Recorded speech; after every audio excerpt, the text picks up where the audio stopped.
Hello guys. This is Real Recaps. In this video, I will talk about a 2022 American science fiction horror film, M3gan. Before we start, I hope you guys will like and subscribe to the channel. The film opens with a commercial for Perpetual Pets, a line of furry dolls made by the toy company Funky. Although crude and creepy looking, they are marketed as being ideal playmates for kids.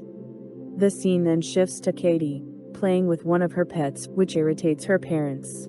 They are traveling to a ski resort, but the roads are slippery, making the car swerves, and it is difficult to see the road ahead. They decide to stop for a moment, but an oncoming snow truck rams into their vehicle, killing the parents, leaving Katie as the sole survivor. Elsewhere, GEMMA works at Funky and is working on a new robot doll with her co-workers Tess and Cole. The three try to put on a silicone face and run tests, but the robot has a small glitch, where she is seen smirking when she should be looking confused. Their boss, David, enters the room with his assistant, Kurt. He chews them up and wants them to create a cheaper version of the Perpetual Pets, since their competitors are releasing their own toys similar to the pets but way cheaper. GEMMA explains her project to him, claiming that the robot, M3gan, is meant to be so advanced that she cannot be replicated. Unfortunately, while running a demonstration for David, Cole realizes he forgot to add the polypropylene barrier to M3gan, causing her to explode. David orders the trio to stop M3gan project and have a new, but simpler pets pitch in time. Later, GEMMA gets a call from the hospital. It is revealed that GEMMA is Katie's maternal aunt. After learning of her sister's death, GEMMA becomes Katie's temporary legal guardian. When they return home, GEMMA has to deal with her neighbor, CELIA, and her obnoxious dog, Dewey, who keeps running onto GEMMA's lawn, since there is a hole in the fence.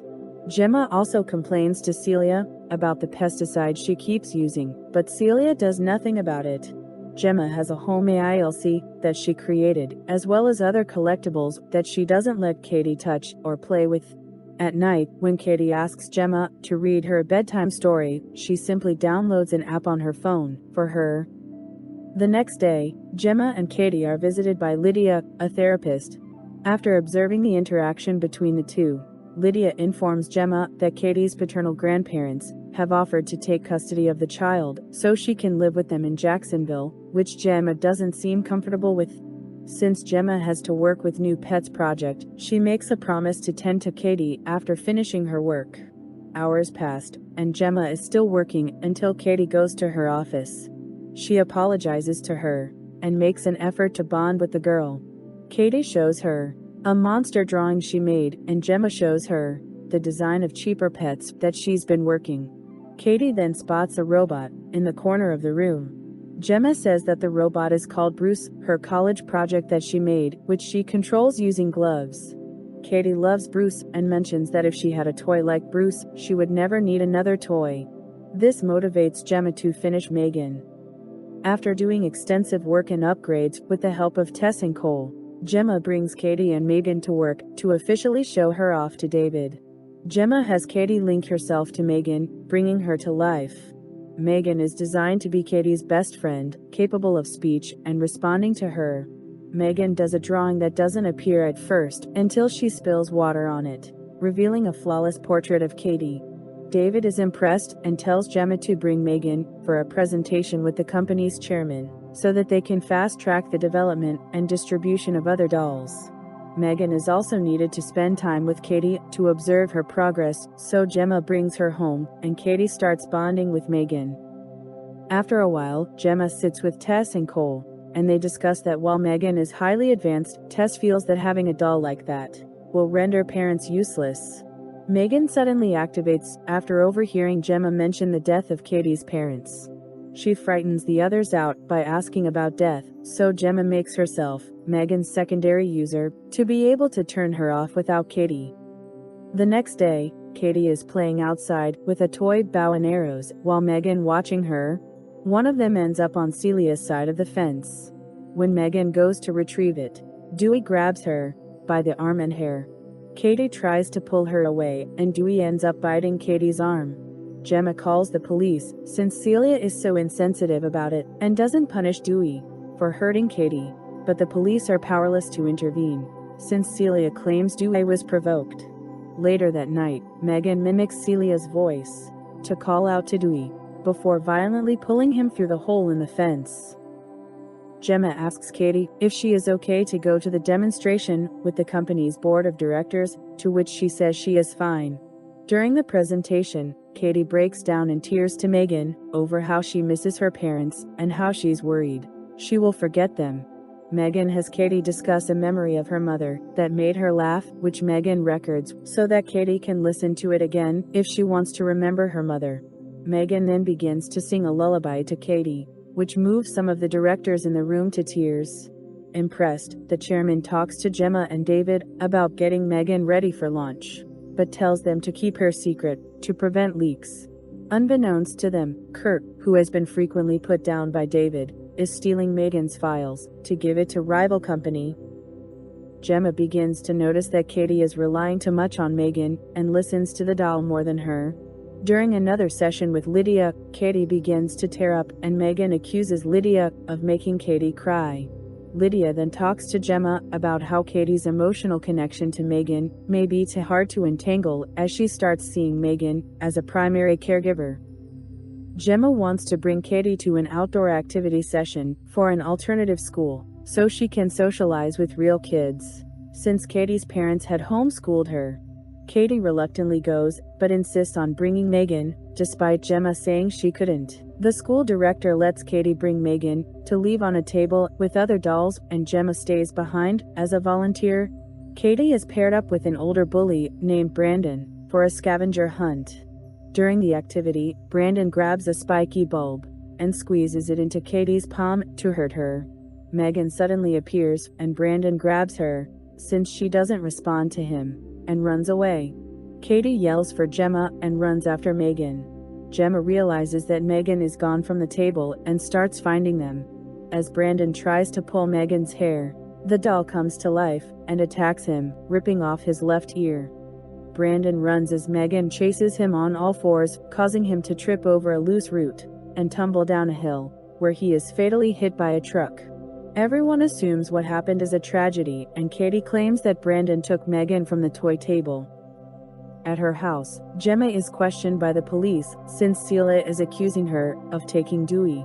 She also accuses Megan, thinking she is a real-life friend of Katie's. At night, Katie asks Megan if she pushed Brandon onto the road, which Megan appears to dodge for an answer, but reassures Katie she will protect her from harm, before singing a lullaby to her. Later that night, CELIA is out on the streets, looking for Dewey. She suddenly hears noise coming from her garage, only to meet Megan. Megan starts spraying her against the wall with a power washer. Megan then fires a nail gun at Celia's hand and traps her there before spraying pesticide in Celia's face to melt it off, killing her. After learning about Celia's death from police and being suggested that there was a connection with Brandon's death, Gemma starts to grow suspicious of Megan. She reviews video files from Megan's memory, but only sees a brief clip of her eyeing Brandon, looking at Katie, before the files all become corrupted. Megan suddenly appears and confronts Gemma. When Gemma asks Megan if she ever hurt someone, she denies it. Gemma then tricks Megan to focus on a pen, before taking the opportunity to turn her off. Gemma brings Katie to the official launch for Megan to run some tests while Katie having session with Lydia. Gemma talks with Tess and Cole and expresses her fears that Megan killed Brandon and Celia, but they don't believe her.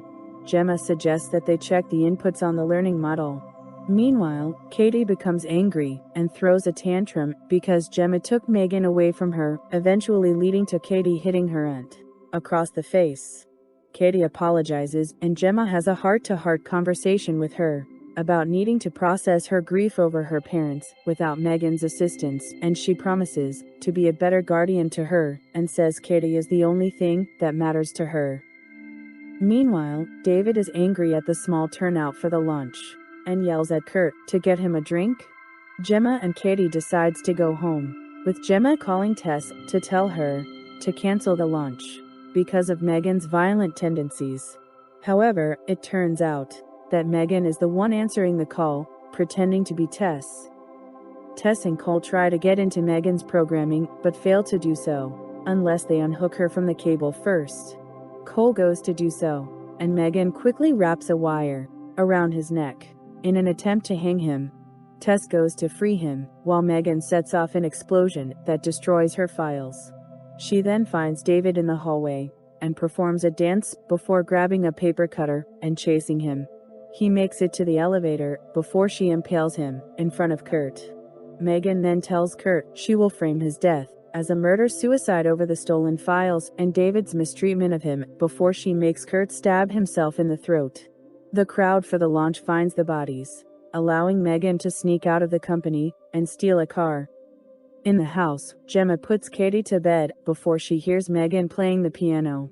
Megan confronts Gemma about how she felt that they had a real relationship during Megan's development, only for her to be left to her own devices to learn and adapt, before being sold off as just another toy. She offers to take care of Katie so that Gemma can concentrate on work, but after seeing that Gemma still intends to shut her down, Megan is done playing nice.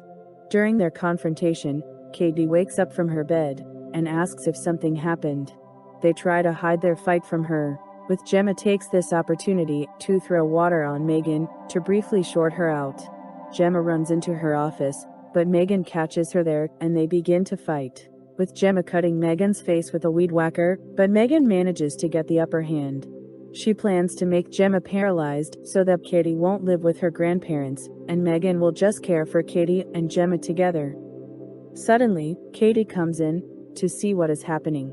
Megan tries to get Katie on her side, but after realizing who the bad guy is, Katie reveals the gloves for Bruce and activates him.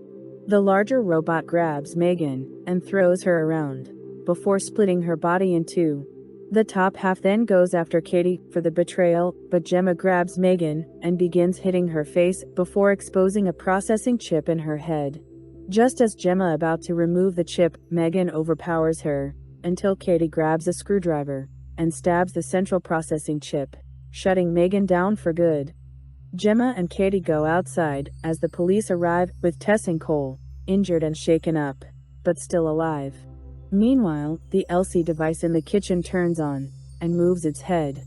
The end. Thanks for watching.